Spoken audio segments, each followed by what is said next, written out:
Welcome to Talk Tonic Los Angeles. I'm your host, Dino. Our podcast covers everything life, real people, real stories, real talk. On today's show, we'll be joined by Christina Clark, Southern California realtor. We'll be discussing some of the new happenings around the real estate industry. And with that, please help me welcome Christina Clark. How are you? I'm doing well, thank you.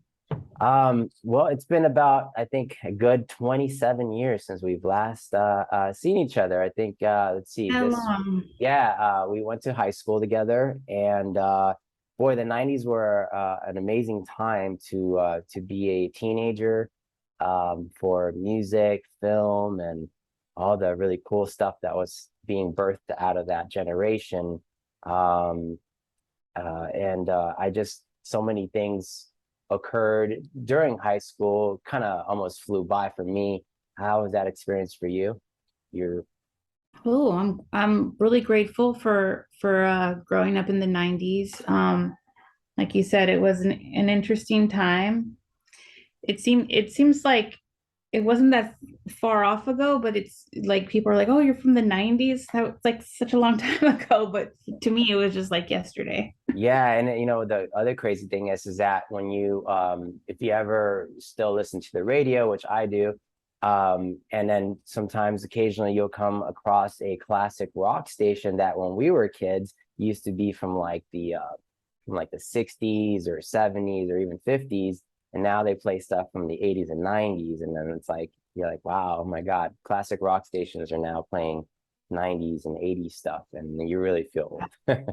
My 14-year-old, she was listening to Nirvana the other day, and I was just like, I used to listen to this in junior high. Oh wow. That's Yeah, funny. to So live. going back to the 90s, in 94, when we had the Northridge earthquake, as you very well, I'm sure, remember, a lot of the properties ended up being red tagged and sold really cheaply. And uh, a lot of the change that we saw throughout the city were new people moving in, a lot of people sitting on money at that time bought a lot of property, and it changed the face of not only the valley but just the Los Angeles area in its entirety, actually. And that was when I specifically feel that a lot of the change started happening with the demographics of people. The middle class were essentially slowly being pushed out because of different things, right? So that was my first introduction to uh, real estate in some form or another. And how did you uh, get started with real estate? When did you get into it, and how long have you been doing it? My brother's a real estate agent. He's been a real estate agent for 30 years. He sells about 2 to 3 houses a month. Uh, And so I was introduced to it as a summer school job, emailing back then, not emailing, sending letters to people, snail mail. Hey, yeah, looks like your house is was listed and now it's expired. Are you still considering about selling it? Stuff like that. And then I got into property management. So I manage 24 units over here in Koreatown, Hancock Park border. I've been doing that for about 8 years now. And it's just a nice segue from property management to real estate. And so I took my exam, and my brother, being who he is in the industry, kind of gave me a straight shot into a brokerage. So I work with Keller Williams on Larchmont, which is about 5 minute walk from my house. So I'm very blessed to be doing what I'm doing. It's not the best ideal time for the housing market right now to get into the business. So I've been doing it about 6 months, but I really enjoy it, and it's definitely a process. You're working a lot every day to benefit maybe your 5 year plan, something like that down the line. yeah, very But it's cool. exciting. Yeah, no, I love that area, Hancock Park. It's really really nice. What are the exact I guess, like, not exact but like general, um is that like between La Brea and and what am I thinking? Is it Vermont? Or am I going too far? Yeah, And that's a little too east. So like okay, Western, not Western, right? even like Western would be, I think, Koreatown, Hancock Park border. And then like it's from Wilshire to about, I want to say, Third Street. Okay, that makes sense. That's kind of the general idea I had in my head for that area. So There's so very affluent. You yeah. know, the mayor lives here. We get like protests. Kat Von D lives down the street. She's trying to Hmm. sell her house. She really made it like her own. So it's really hard to sell. It's been on the market for a while. And we got, dignitaries, people, consulates down the street. And so there's Sure. a lot of posh people in the neighborhood. So in your opinion, what I guess makes a good real estate agent? From you have a nice sample size with your brother, obviously, and LA being like you're just talking about so many different types of people that own property here, from politicians to celebrities, so and just regular folks that have had property handed to them or even or just purchased. What makes a good real estate agent in Los Angeles, I guess you could say. Yeah, communication is key. Really, you really got to be a hustler. And if someone says, "Hey, can you sell my house?" or "Hey, can you find me the perfect home?" which there's not really the perfect home ever, but there's like you can get a 90% gauge like a home that you want. There's never like you're never gonna get every single box checked on the perfect home. Right. Communication is key. Being able to negotiate contracts. So there's always a bunch. It's like like I want to say like buying a car. Like, can you throw in this? Can you throw in that? I can't. Right. That kind of stuff. Negotiating terms, scheduling inspections. But the main thing that an agent is, a real estate agent, or any kind of agent, is they have a fiduciary duty to their client, which means that they put their client's best interest above all else, even my own interest. So Uh-huh. there's Okay. a lot of like, if I find anything out about the property or the person selling the property, I am required to tell them, kind of like a lawyer. I'm Yeah. to disclose what I know, anything that can benefit or that be a detriment to my client. Right. Now it's just now that we're in the month of Halloween, if the house was supposedly haunted, would you have to tell the client that the house potentially could have a demonic spirit uh I if squatting? if things were if a person died in it within the past 3 years, I have to tell them that people are really they are really superstitious with that kind of stuff. It was and how it was, if it was violent, if it was a suicide, Hmm. people want to know if someone killed themselves in the house. Right. A thing that isn't pro that you can't really do is say if they died by AIDS. Oh, wow. That Okay. like that's like anything that has to do with discrimination, anything like that. It's you can't use that in Right. real estate. That's very interesting. And now just to kind of do a little housekeeping, some people may not know some of the terms like they throw around it today, like it's a buyer's market or tomorrow will be a seller's market. What is that for people that may be watching the show and want to know what a buyer's market and what a seller's market is? Okay.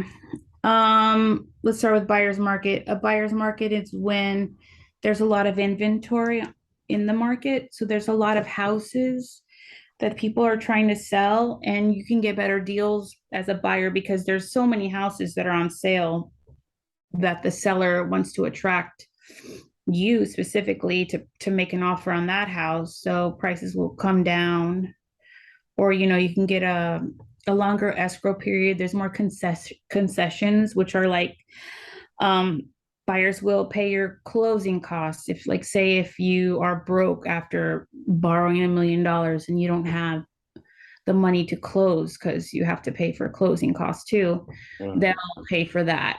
So it's like cash on hand, or they will, throw in credits for repairs, stuff like that. So a buyer's market is basically an advantage to a buyer. Okay. seller's market is there's not a lot of inventory, say around the city, and your house is getting multiple bids because there are more buyers looking at that house, than there Yeah, are houses being sold. gotcha. When it goes, real estate goes like this. So it's all supply and demand. When the inventory is high, it's a buyer's market. When there's less inventory, it's a seller's market, and they have the advantage. The seller would have the advantage. Gotcha. And what makes an ideal home buyer and what makes a person not an ideal home buyer? And because a lot of the times someone may think that they may be ready to move into a house, but there may be some things they're not taken into consideration about maybe some things that um, I don't know, just escape their mind potentially, like um, Uh, just yeah. upkeep of the property potentially, or anything that maybe financial insecurity. They may have a volatile job in an industry that could potentially let them go. Maybe they're not thinking about certain things like that. Is that something you concern yourself with as a realtor, or do you just, look at the person, whether they have the financial means to buy a house and then try to sell that house? So what makes a good buyer and a bad buyer?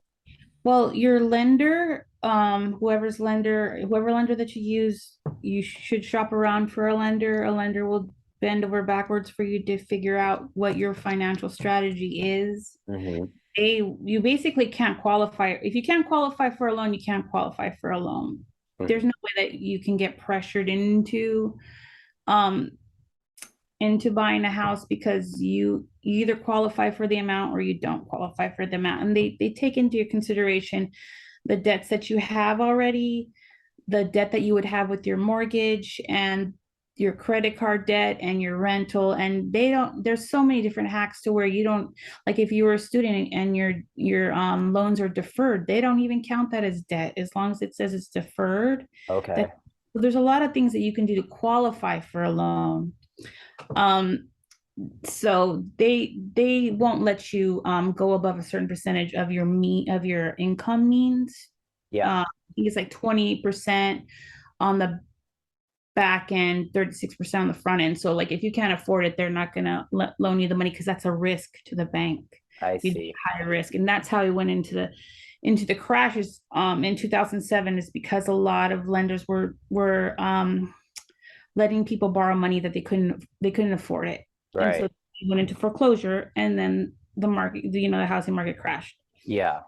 So you can't really, but all I can say is that if you can position yourself to buy a home. I mean, today is the cheapest real estate is going to be. Any day, tomorrow is the cheapest it's going to be. What you're doing is you're borrowing $1 million, let's just say. You're going in debt, but you're levering that $1 million into an investment. Yes, it's going to be your American dream. Yes, you're going to live in it. You're going to be able to, raise your family in it, and whatever, knock down walls, paint it purple, whatever you want to do with it.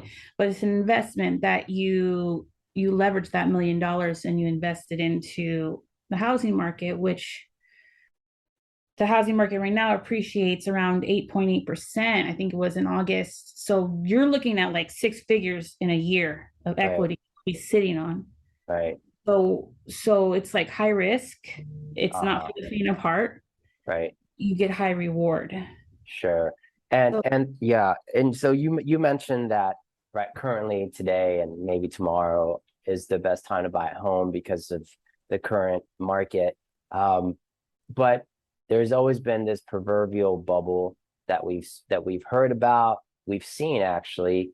It happened in the 70s, 80s, 90s, and you know, it's just kind of been building up for a while now. So are we ever looking at this proverbial bubble bursting, or in your opinion, is it just kind of what has to happen, like in order for that to go down, or is it just gonna like kind of level off at some point and just not pop, or whatever the deal is? So what's your thoughts on that?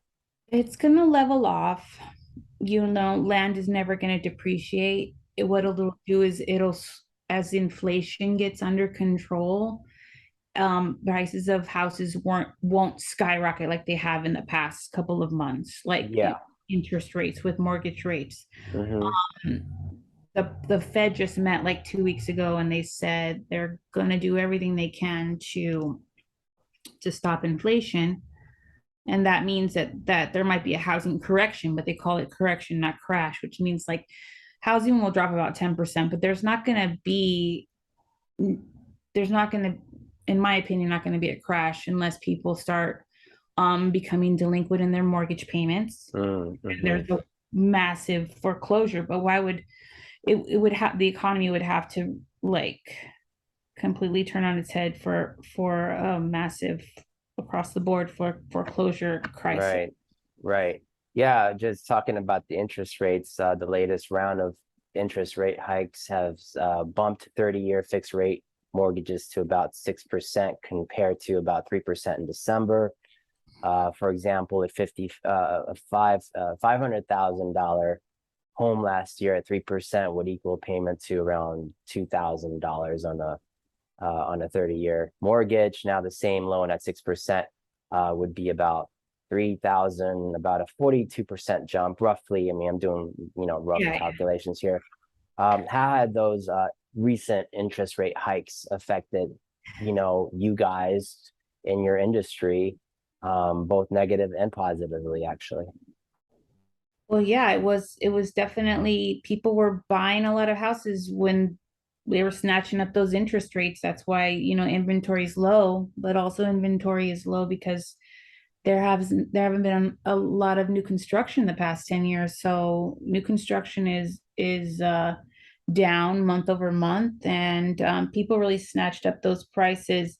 Now a 6 and a 7% interest, mortgage rate, or is like, now it seems high, but it isn't high historically. Uh-huh. So people, the government wants us to stop spending so much, so that's why they're increasing the Fed rate, thus increases the mortgage rate. But yeah, they're not historically high. They were there were rates like this back in the 90s and the early 2000s. It just seems after the crash in 2007, that interest rates started to come down. Obviously the foreclosures happened, and then, but this is not like really high rates Right. typically. Yeah. And so with your clients or people who are trying to have you guys sell their homes, are you having to ask them to be patient or to potentially lower their asking price for the home a certain amount? What are some of the things you guys have been doing for aiding your clients to be able to sell their homes? It depends a lot on their motivation. Mm-hmm. If they need to get out of their home, they need to get out of their home, and then Right, they'll do anything that they can to sell it, obviously for the highest and best amount that right. they can get. But if say, the last person I helped she got a job at Johns Hopkins in Memphis, and she had to go. So their house, so they sold it, what was it, $100,000 under asking price, paid all the repairs for the buyer, Mm-hmm. and greased the wheels to make that transaction happen. Sure. Yeah. Yeah. Yeah, I would imagine there's a lot of flexibility that has to happen. But like you mentioned earlier, there's just a lack of homes out there. And sometimes in the past, people on fixed budgets would look at fixer uppers as an affordable option to move into a house. But those homes over the last, I don't know, 15 years have been purchased by a lot of investment groups, a lot of people, well, realtors, and flipped, fixed up and flipped. So a lot of those homes are not available anymore. And so it's created this huge, Yeah. dilemma and need for housing. And LA being one of those places where you're essentially, you could be priced out at any time, depending on your work, your employment situation, your family, whatever. There's a lot of circumstances that could price you out of your own town. And LA is getting to be a very difficult place to raise a family in if you've been here all your life and you want to raise a family, you really are having to think twice about that. Um, if these fixer-uppers are really not so much an option anymore, what are some of the things people could do to potentially, I guess, what's a plan B that you would suggest? Is it a condo? Is it looking at, you know, bankruptcies, homes that have foreclosed? How does someone navigate those waters? Yeah, like I said, just to reiterate that it's definitely not for the faint of heart. I mean, you got it. I recommend if you can get in the game, if you can get any skin in the game, then do that. There's some things that are like they call now house hacking. A one that I've been hearing a lot about is get a house with an ADU or a garage in the back, and you, the homeowner, live in the ADU and rent out the main house to pay your Uh, mortgage. yeah. You know,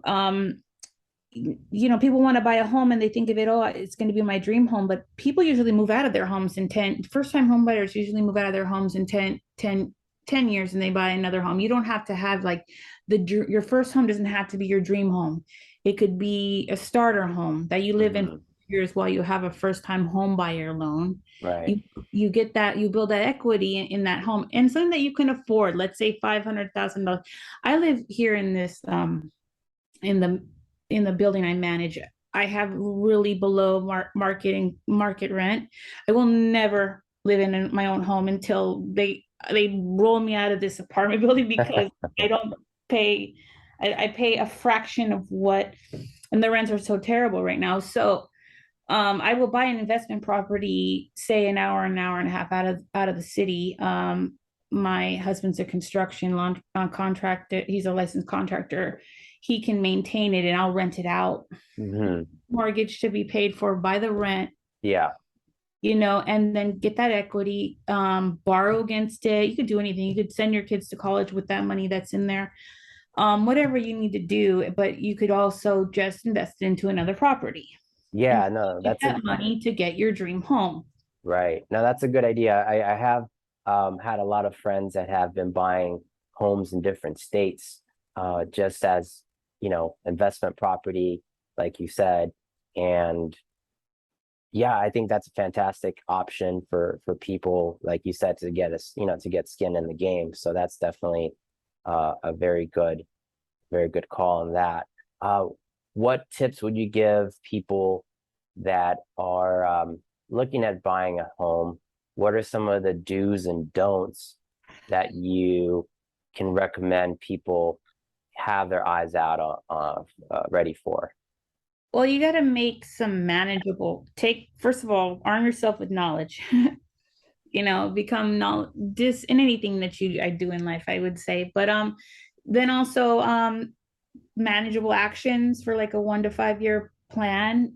Talk to a lender. A 10-minute phone call with a lender can do wonders for what they can help you put. Their job is to help you put your plan a financial path to home ownership Hmm. financially. What you Hmm. need to do to set yourself up to Right. eventually get qualified for a loan.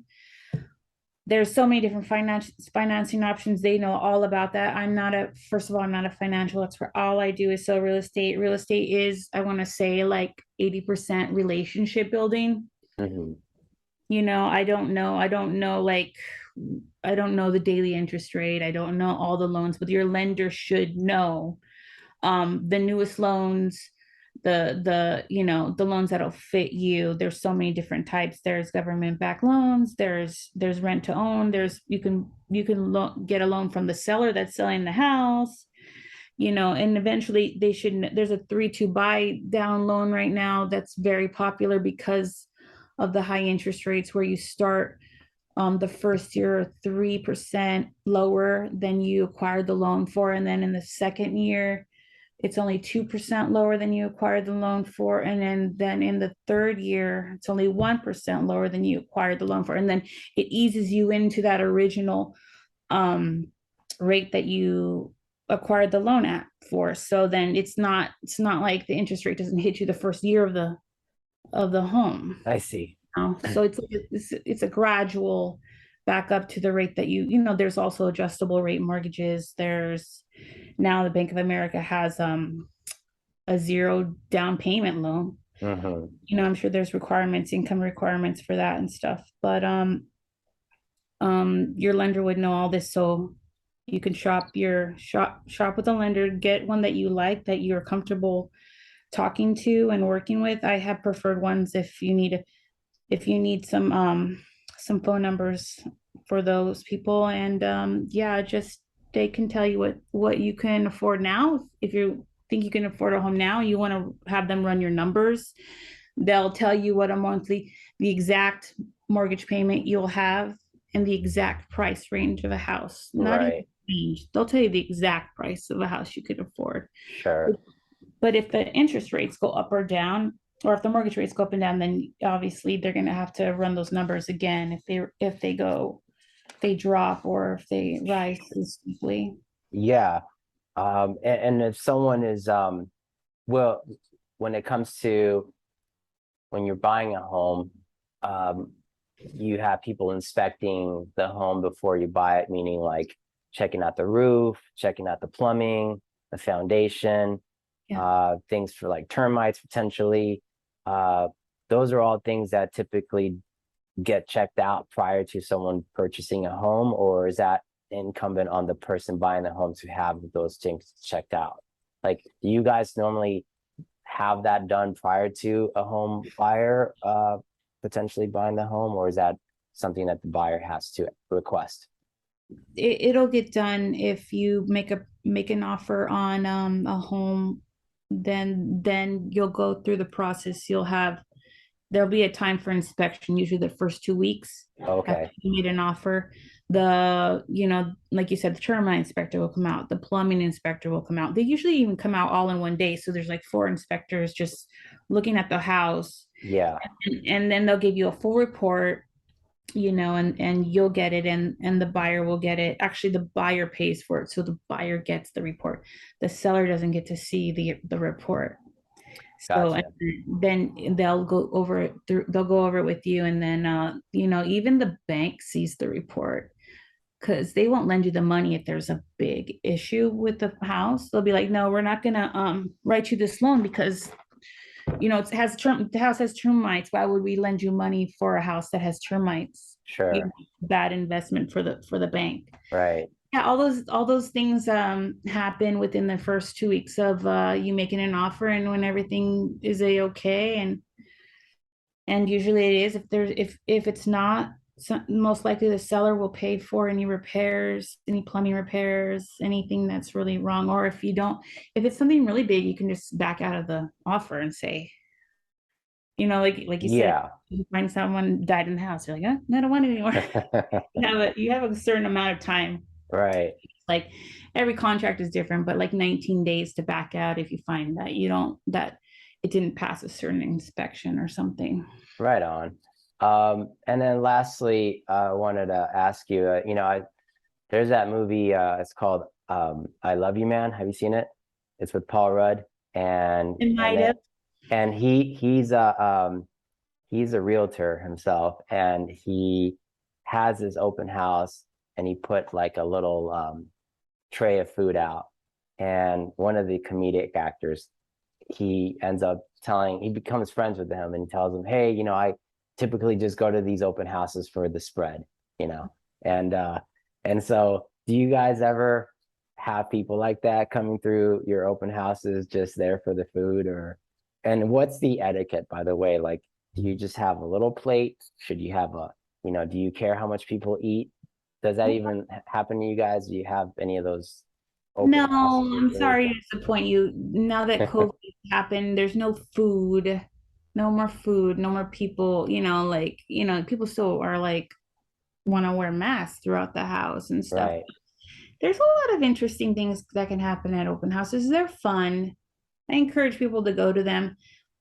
There's a lot of nosy neighbors that come to the open house. Oh, They okay. come to see, like, they have their own house. They're like, "Ooh, what they do to this house? Like, how much Right. it going for?" Obviously, I would be the same if I owned a house down the street and someone that was selling a house like comparable to mine. I want to know what they did to it. Sure.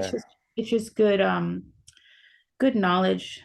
I used to go to open houses like every weekend before I was a real estate agent. Okay. And Very you know what I cool. do is I used to film content for it.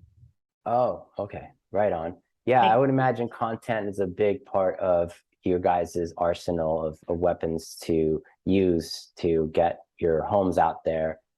Your Instagrams, your Facebooks, possibly TikTok, any of those things, YouTube.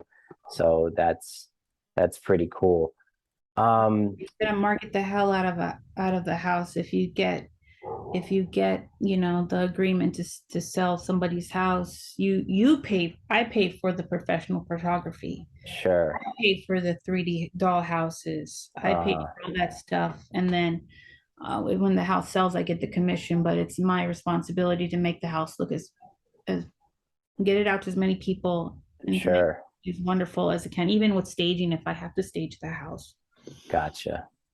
Well, that's all the time we have. Appreciate you spending your time with us. If you're in the Southern California area and are in the market for a new home, you can reach out to realtor Christina Clark by email at clarkchristina@kw.com or on Instagram at she changes what she touches. On social, you can follow us at Talk Tonic Los Angeles all throughout the platforms. And join us again for another episode. Thank you, Christina, for joining us, and hope to talk with you soon. Awesome. Thank you so much. You got it. Take care. Bye bye.